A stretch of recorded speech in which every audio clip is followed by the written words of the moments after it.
Hola, ¿qué tal? Muy buenas tardes, doctor. Buenas tardes, compañeros. Espero que se encuentre bien. Mi nombre es Juan Martín Ceballos Almeraya. Bueno, soy docente a nivel superior de hace 8 años. Tengo 23 años trabajando, que trabajé con niños, tanto de primaria como de preescolar. Actualmente estoy en las áreas de psicología y pedagogía, es la parte fuerte, digámosle así, aunque también estoy en derecho, en administración y en criminología en la parte de metodología. Sé que nos toca hacer una presentación de estilos de aprendizaje. No se me especificó cuál, pero yo elegí CHAEA. Es sobre todo porque me gusta y me identifico con algunos de estos estilos. Para poder comprender cuál es o en qué consiste un estilo de aprendizaje, primero tenemos que partir de lo que es el concepto mismo de aprendizaje, que en este caso yo parto de lo que dice Gagné, en el sentido de que el aprendizaje es una secuencia de fases o procesos en donde cada una de estas se deben de cumplir con ciertas condiciones para que se pueda dar lugar a un aprendizaje. Si las condiciones no están bien establecidas o no están bien prefiguradas por el docente, va a ser un poquito difícil que el estudiante logre desarrollar competencias o lograr los objetivos según el modelo educativo en que nos encontremos. Este concepto de aprendizaje nos tiene que llevar a considerar tres elementos muy importantes. Uno, que es la dimensión cognitiva, que es prácticamente lo que el estudiante desea saber, informarse, los conocimientos que quiere adquirir porque sabe que va a acrecentar su acervo cultural. El segundo es la dimensión comportamental, es decir, con lo que yo conozco, con lo que yo sé, con lo que yo manipulo, tengo que cambiar de una actitud. Tengo que generar conductas que me sean capaces de adaptarme a cualquier situación de aprendizaje, por decirlo así, de manera individual o de manera colaborativa. El otro elemento muy importante es enriquecer las propias expectativas existentes del discente. Nosotros podemos generar, propiciar un ambiente óptimo para que el estudiante pueda generar sus propias competencias o saberes. Sin embargo, es importante que generemos lo que él quiere. En la parte constructivista, él genera sus propias metas, sus propios intereses y obviamente con esto se integran estos tres elementos. Para esto, bueno, debemos de considerar los cuatro niveles de aprendizaje que se integran de tal manera que el estudiante pueda realmente autodirigirse y autogestionarse. Estos son sus saberes previos o campos específicos de acción, lo que él sabe hacer, lo que él está seguro de hacer y cómo lo tiene que hacer. Dos, identificar sus propias capacidades para aprender.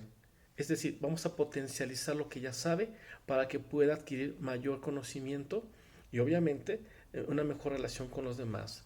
El tercero es identificar los recursos estratégicos que tienen que ver con el nivel de autoconocimiento propio y saber lo que los demás esperan de él. En este sentido, se puede autoprogramar, se puede autodirigir hacia esas metas o a esas, um, sí, metas como tal o objetivos dentro de la parte del espacio de aprendizaje. Y el último, pues obviamente considerar sus motivaciones y sus aptitudes ante el aprendizaje. No basta solamente con generar un ambiente donde se tenga que aprender por aprender.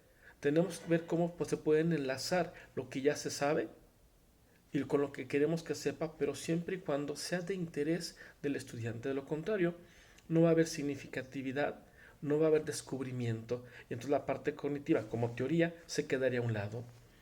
Los estilos de aprendizaje propiamente son rasgos cognitivos, afectivos y fisiológicos que sirven como indicadores relativamente estables de cómo los estudiantes perciben, interaccionan y responden a sus ambientes de aprendizaje. El manejo de la información que entra por todos los sentidos tiene que ver con una dinámica donde el estudiante sabrá qué hacer con toda esa información. Hay una parte cognitiva, hay una parte afectiva, tiene que ver con la parte de inteligencia emocional y que obviamente es una situación integrativa, de lo contrario no podemos avanzar.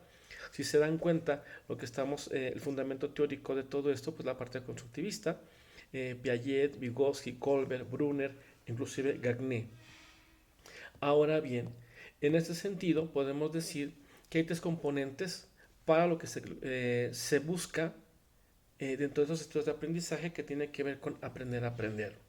Uno, son básicas las necesidades del estudiante, lo que necesita conocer, lo que es capaz de saber, un poquito de la situación de zona de desarrollo real de Vygotsky, para que pueda pasar a un nivel de desarrollo superior o más complejo, que sería la zona de desarrollo potencial, igualmente según Vygotsky. El estilo de aprendizaje con el que se identifica al estudiante, él tiene que ser consciente no solamente de este estilo, sino aquellos estilos que le faltan desarrollar para lograr una adaptación en cualquier situación de aprendizaje. Y último, la formación de competencias donde no solamente el docente propicia ese contexto concreto donde tiene que aplicar los saberes, saber hacer, sino que el estudiante tiene que ser consciente de lo que está haciendo y para qué lo está haciendo. Si no encuentra una funcionalidad o significatividad, de nada sirve el aprendizaje. Caeríamos nuevamente a la parte tradicional de la memoria. Bien, vamos a pasar ahorita a lo que serían las características de los estilos de aprendizaje. Son cuatro características muy importantes que tenemos que considerar. Una es que son descripciones que se basan en acciones. No es un test psicométrico donde tengamos que ver el perfil, ¿no?, de un estudiante desde el punto de vista proyectivo o desde el punto de vista de destrezas y habilidades, sino lo que puede hacer y a partir de ahí lo que tendría que hacer para poder equilibrar todos sus estilos de aprendizaje y en ese sentido, vuelvo a repetir, se puede adaptar a cualquier situación de aprendizaje, esté con quien esté. Dos, sus respuestas de estos estilos o de este test de Chaea es un punto de partida, no un punto de llegada. En la manera que el estudiante es consciente, se puede autoevaluar como un diagnóstico y se puede autoevaluar en el proceso y se puede autoevaluar en la parte final. ¿Qué tantos ha evolucionado, qué tanto ha evolucionado en su estilo de aprendizaje que le falta por desarrollar? 3. El cuestionario son 80 ítems. No hay ningún problema con esta parte porque lo que va a arrojar van a ser varias variables, es decir, varias acciones que nos va a permitir definir el estilo de aprendizaje que tengamos nosotros con mayor fortaleza.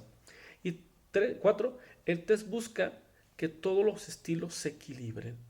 De ahí la situación de poder generar los principios básicos de autoconocimiento, autodidactismo y autogestión. Los estilos de aprendizaje prácticamente son 4. Permítame tantito, por favor. Son 4. El primero de estos tiene que ver con la parte activa. Y entre sus características está que es animador, improvisador, descubridor, arriesgado, espontáneo. Prácticamente es un líder social. No le tiene miedo al miedo, se enfrenta, es arriesgado, pero le cuesta trabajo aprender de manera pasiva. Necesita hacer gráficos de información, necesita leer instrucciones, necesita tener paciencia en la solución de problemas. Si no, no va a aprender. El siguiente es el reflexivo. Sus características es que es ponderado, es concienzudo, receptivo, analítico y exhaustivo.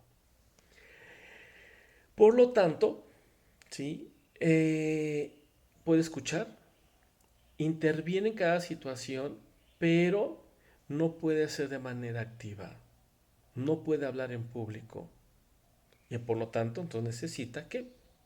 Pues bueno, necesita hablar en público, necesita ser centro de atención, necesita mover gente, necesita relacionarse con otros. De lo contrario, el estilo de aprendizaje no se va a desarrollar. Tenemos el estilo teórico, entre sus características metódico, lógico, objetivo, crítico y estructurado. Razona, piensa antes de actuar, es perfeccionista, tiene que seguir la receta A, B, C, D. No se puede brincar ningún proceso. De lo contrario, siente que está perdido y obviamente pierde el control. ¿Qué necesita hacer? Sí tiene que saber lo que va a hacer, pero tiene que arriesgarse a ser el centro de atención.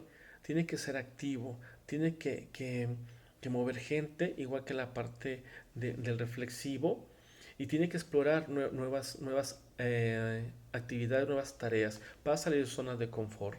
Tenemos el pragmático, que muchos lo consideran que es parecido al activo, pero no, no es así.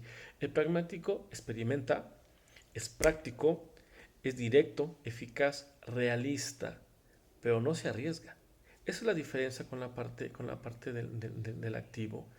Eh, Él tiene que tener un objetivo claro, tiene que saber antes cómo tiene que actuar, y si logra saber lo que tiene que hacer, se avienta al ruedo. Si lo contrario, no va a pasar a seguir siendo pragmático, pero no va a ser líder social. Aquí lo importante tiene que ver que el único que casi no planifica es el activo. Los demás sí, ¿no? Pero el activo es el que eh, se mueve más a la acción, es más kinestésico, por decirlo así. Lo importante es que cual sea el perfil, el estilo de aprendizaje, tiene que considerar los demás estilos para poder equilibrarlos y entonces sí, poderse adaptarse a cualquier situación. Eso es lo más importante de los estilos de aprendizaje. Obviamente, dentro de la parte pedagógica, el docente no solamente basta con que identifique estos estilos, sino que también adecue su estilo de enseñanza a las necesidades de estos estilos, sobre todo cuando a veces impera uno que otro en todos sus estudiantes. Imagínense un salón donde todos son teóricos y reflexivos, a mí me ha pasado. Entonces, hacer que expongan, hacer que estén enfrente, que dirijan dinámicas es un poco más complicado. Sin embargo, no imposible, porque al final de cuentas ellos tienen que seguir tienen que ser conscientes de lo que les falta por trabajar. Sobre todo si hablamos de psicología y pedagogía. Esto es todo. Yo espero haberme explicado. Y pues bueno, espero mi realimentación. Muchísimas gracias, profesor. Un abrazo enorme.